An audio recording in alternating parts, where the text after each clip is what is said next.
Hello and welcome to the Transfer Roundup show here on Four Lads Have a Dream. My name's Andrew and I'm joined tonight by both the big boss, Stevie. How are you doing, mate? Are you sure you got the name of the pod right there, Andy? I think is so. About our third take, isn't it, Kenny? So yeah, well, it is. Look, that's Stevie, what happens when all of you this do comes so out many. perfectly in the edit, all right? I sound flawless no matter what, so don't worry. It's going to be great. Yes, mate, I am good though. Good to be here. Wonderful. It's a pleasure to have you on to chat, mate. And also, we've got Kenny as well. How are you doing, man? Yeah, I'm not too bad, Andrew. Thanks. Good stuff. So, as I said on the last podcast that we released, the slightly longer form, bite-sized ones, we're trying to do something a little bit different. So, again, your feedback's always very important. So please do reach out if there's anything specific you guys want us to talk about, anything you'd like us to cover over the next few weeks and months. But in the meantime, tonight we are going to be talking about the transfer window, what's happened so far, what we'd like to still happen, some of the rumours and speculation floating around, and what we think is going to be needed over the course of this window. So, Stevie, I'll come to you first then. In terms of actual concrete news we have to report, we have Fabio Silva coming in on loan from Wolves, and we have Sam Lammers going out on loan to Utrecht. So we've got some movement there. I think it's fair to say that no one was I think utterly devastated to see Sam Lammers go out and getting additional reinforcements up front in terms of Fabio Silva coming in. He's a highly rated player. I can't remember the exact transfer fee, but it was something north of 30 million, I think, that was shelled out for him. So he's obviously well rated, but it's we're recording this on the 15th, so halfway through that window. It feels, at least to me, that we've not done anywhere near enough what we need to do over the course of this window. Yeah, I would agree, but as you said, it's only the 15th, so I don't tend to start worrying about these things until it ticks into February, and then we can really judge where we properly are. I would agree with you. There's a lot more work to be done, especially. I don't even think it's scratched the surface, to be honest, one in, one out. But we're in a really tricky position this window because we can only make 3 changes to our European squad. Mm-hmm. So that's going to, and you've already got guys like Balogun and Yilmaz that you probably want in there. So how much can we actually do in this January? We spent the guts of 15 million in the summer. So there's not going to be millions of pounds to spend either, unless most likely we punt somebody out the door. Yeah. So I don't expect massive things in January. I really don't. And I expect and I hope, just like Clement said at the weekend, that he said he wanted a couple more in, and I'm the same as him. So it's going to be interesting to see what we do. But how do I word this? The decisions made in the summer continue to not haunt this Rangers team, but they continue to have an effect, that's for sure, particularly with the European squad and the way it's worked out. And, we can't make wholesale changes to that. So, Andrew, I don't even think we've scratched the surface in terms of what we really need to do with this squad, but I don't think that it's maybe going to come in January. I'd be delighted if we got 1 or 2 more in, and specifically, some firepower. I think that's urgently needed. Yeah, no, I kind of tend to agree. January famously is a very difficult transfer window for no matter what kind of position you find yourselves in as a team. Even if you're doing really well, if you do want to make any changes, it's difficult. Clubs aren't really willing to sell in the middle of their season unless it's a player they want to get out the door, in which case you probably don't want to pick them up. So it is tricky, and as you said, we've obviously committed to a large outlay over the summer as well. The unfortunate thing is how ineffective I think some of the big money signings that we have made, or not even necessarily ineffective as players, but ineffective in terms of what they're going to deliver on the pitch. So just looking over our squad, both Danilo and Roof, according to the manager's sort of end of training camp interview that he's done on Rangers TV, he kind of intimated that both Roof and Danilo are going to be out for at least a few months. So that it's unlikely we'll see them in a Rangers shirt again. So, Kenny, I mean, if we're looking at positions that we need to reinforce, purely from a footballing standpoint, then striker is certainly the big one that we need to cover. Yes, it is. I think it's an absolute priority, actually, in terms of whatever the business that we do is, whatever business we do get done. A goal-scoring striker for me is the number one priority. Whether we can get one, I'm not quite sure. There's one that we all know is getting talked about on a daily basis. But I can't really see that happening either, to be honest. But I think it just costs us far too much money to do that at the minute. But I think Stevie's made a great point about the European squad and how we can barely tinker with it. I didn't actually realise that until about 2 weeks ago when I read something and realised that you can only make 3 changes. So in that sense, you are kind of doing it with one hand tied behind your back to a certain degree, because that squad is pretty much set in stone already. And with the situation that we find ourselves in, you know, in certain positions, you're going to have to prioritise. And for me personally, I think striker is first, perhaps a right winger from there, Andrew. That, I think up front is where we really need good players and a couple of bodies, to be honest. Yeah, and I take the point about the European squad, but it's only one of the 3 other kind of competitions that we're still competing on. We've still got the league, and we've still got the Scottish Cup as well, that we, you know, obviously with the Scottish Cup we want to retain. We're in a interesting position in terms of the league.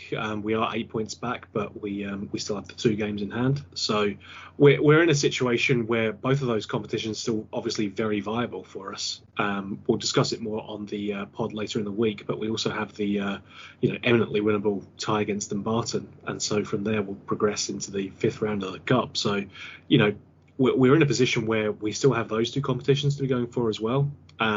Not that I think that this will come into the strategy so much, but I would like to think our strategy in terms of the transfers is not being dictated by what we can and can't do in terms of the European squad. Totally get that point in terms of the chopping and changing. The fact that we only went into Europe with a single left back on that squad is still baffling to me. But hey, you know, there's probably a reason why the person who made that decision is no longer with the club. So I'm going to leave that one there. Stevie, in terms of rumours then, we've obviously intimated with Kenny earlier the Shankland situation. I'm kind of in the same mind as him. I think no matter what we would like to do, I think the asking price from Hearts is probably going to be too much for us to justify it spending, especially if it's a player that, in theory, we can get for a free come the summer, because I believe he's out of contract come then. So is that right? No, it's next summer, so he's still got 18 months left, and I think there we go. Okay. The Shankland situation will be cleared up in the next few weeks. They've offered him a new deal, which they're quite entitled to do, and if he signs that, then that ends that. I think that's it, done and dusted. If he doesn't sign it, and if that breaks down, then Rangers are in a power play, because I think that's when they could quite possibly move. Because if he's not signed a deal and he's going to run that down, then even if they leave it to the summer, they need to decide if it's worth more to them now or go in the summer. If he digs his heels in and he decides that Rangers is where he wants to go, then it's going to be an interesting couple of weeks ahead for Lawrence Shankland. But it all depends on him. You know, if he signs a contract, if he stays with Hearts, then great for them. You know, they've done right by him and he's got a good deal. So fantastic. Rangers move on to their next target, if he was even a target in the first place. But I think we'll find out a lot about the Shankland situation in the next few weeks. So I've not hung my hat on that so much. I would like it. I think we all would like it because he's a natural goal scorer. But there's a lot of questions regarding whether or not he would fit in at Rangers, and is he fast enough? Is he the right kind of player, etc., etc., etc. What we do need, and what I do know, is that we need somebody to put that ball in the net. It was evident even on Saturday, as much as it's a bounce game and it matters not a jot. I get it 110%. We've still got nothing happening in our final third, and even that wee bit of magic from a winger and stuff is vastly, it's scarce. So I've said before, and I'll say it again, I think that Philip Clement with a squad has well overachieved in winning that League Cup and winning the Europa group the way he has. So asking it and stretching it a wee bit further to go in the second half of the season might be a step too far.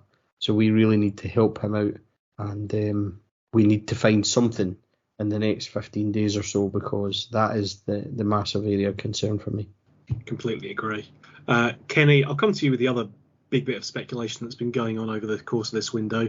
Ridvan Yilmaz. We already know that there's been a bid rejected from Galatasaray for around 3.4 million quid. That's been rejected by Rangers, but there's been a lot of chat around him in terms of his future. It's an interesting one for me because Borna Barisic is going to be out of contract this summer as well.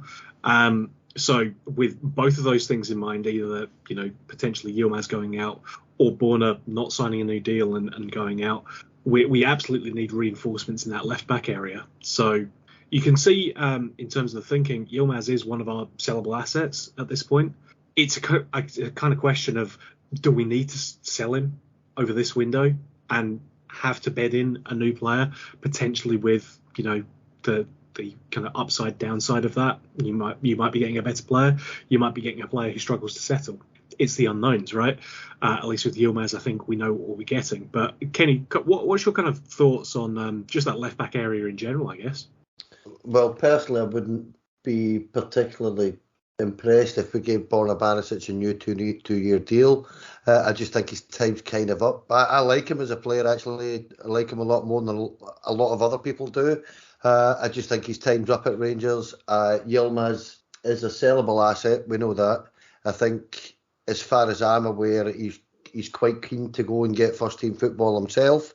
So I can understand Rangers looking at that and saying, yeah, well, let's do business.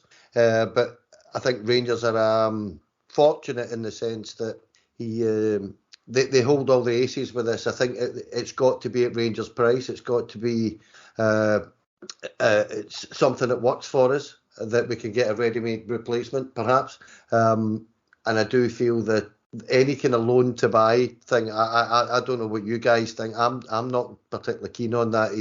He's at an age and he's sought after enough that we should be looking to sell him if that's what he wants to, if the boy wants to go.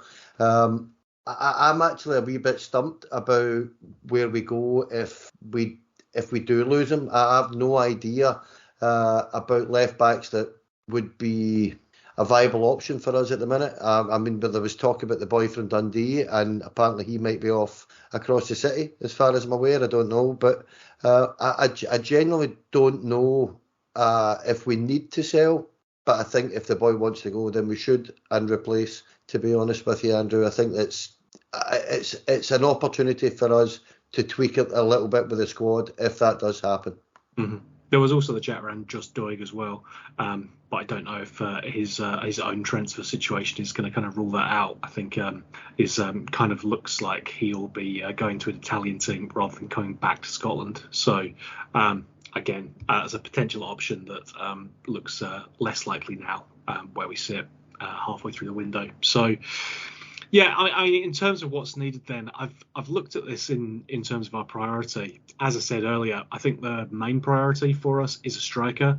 We've already got the injuries noted above in terms of Danilo and Roof. We also know that Sima is away for the African Cup of Nations, I think until at least, or potentially until mid-February, depending on how far he goes in that tournament. So we are severely lacking firepower up top. We've got...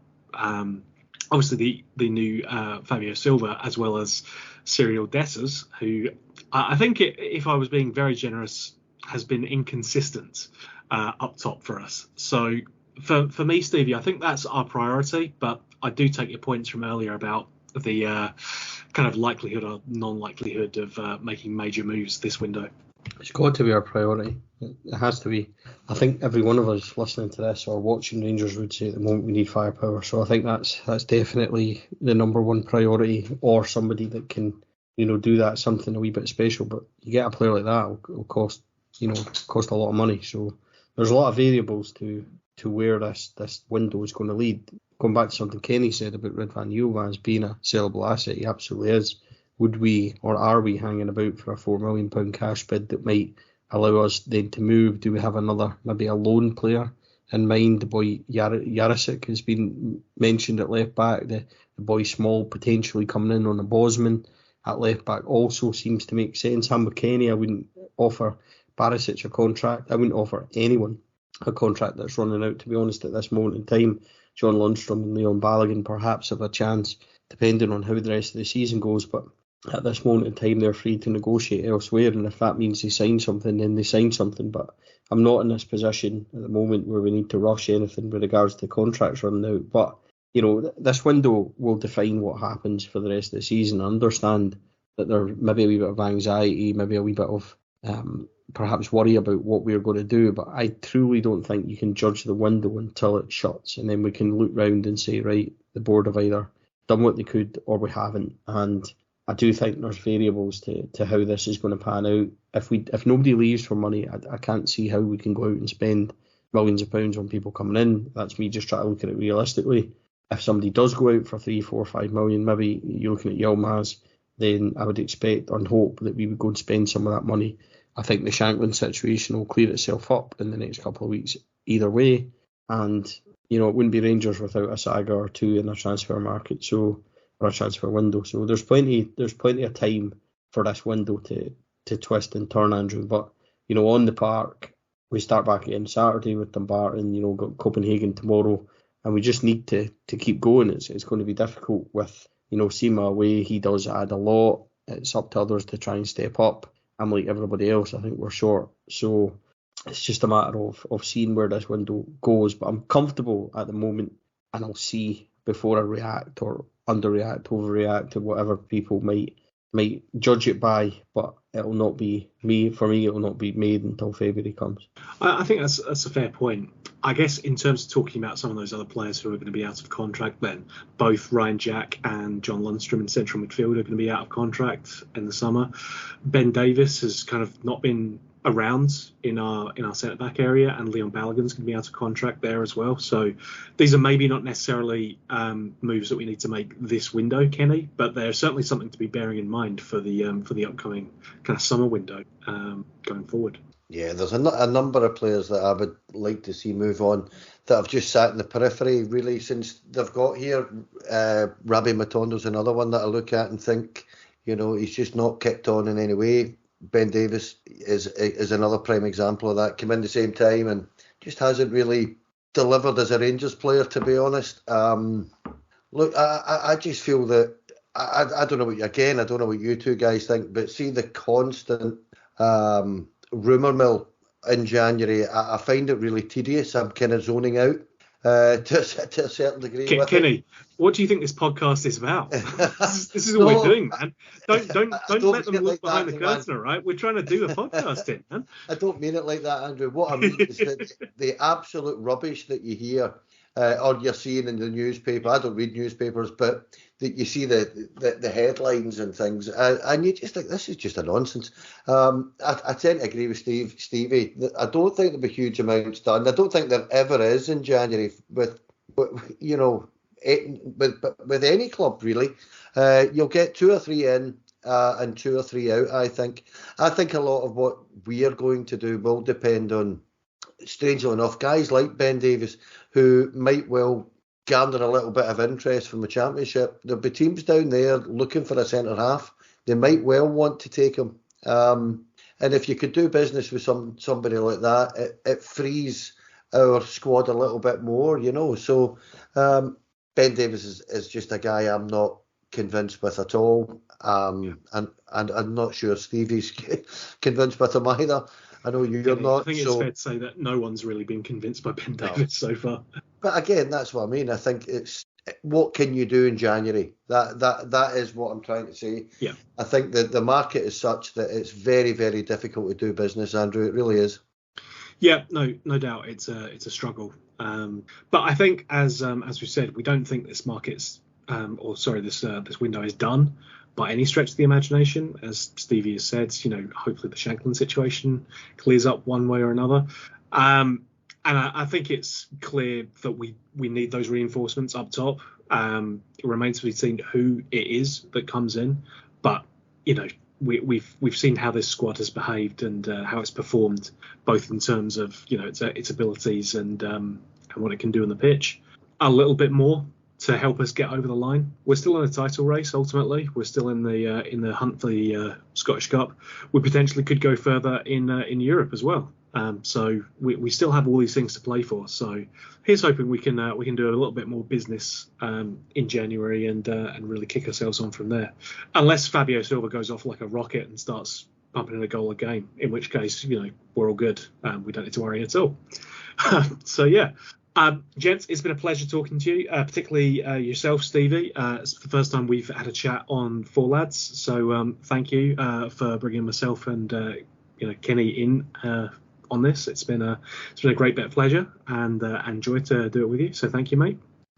Of course. Hopefully the next time we get together, maybe next week, we will have more to discuss. I realise that it's a bit tedious at the moment, isn't it? There's not much happening, so hopefully things hot up and we can get in amongst it and hopefully, get back in action. Scottish Cup this weekend, a lot more to discuss. 100%. We will be with you guys again before that tie come the weekend, just chatting through, what we've learned over the 2 friendlies, as we'll have played Copenhagen by that point.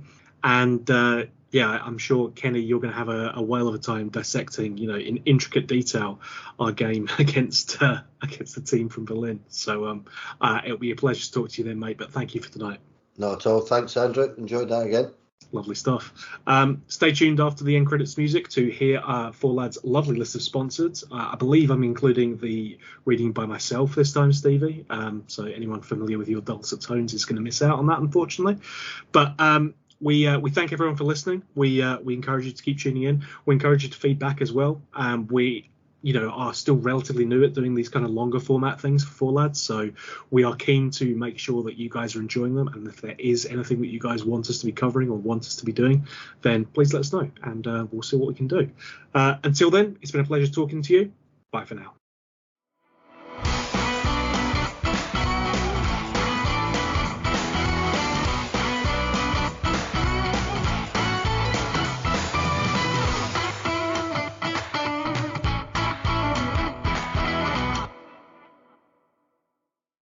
Four Lads Bite Size Podcast is exclusively sponsored by Rhino Express in association with Zenith Coins, Alexander Campbell Interiors and Wrenches Pools.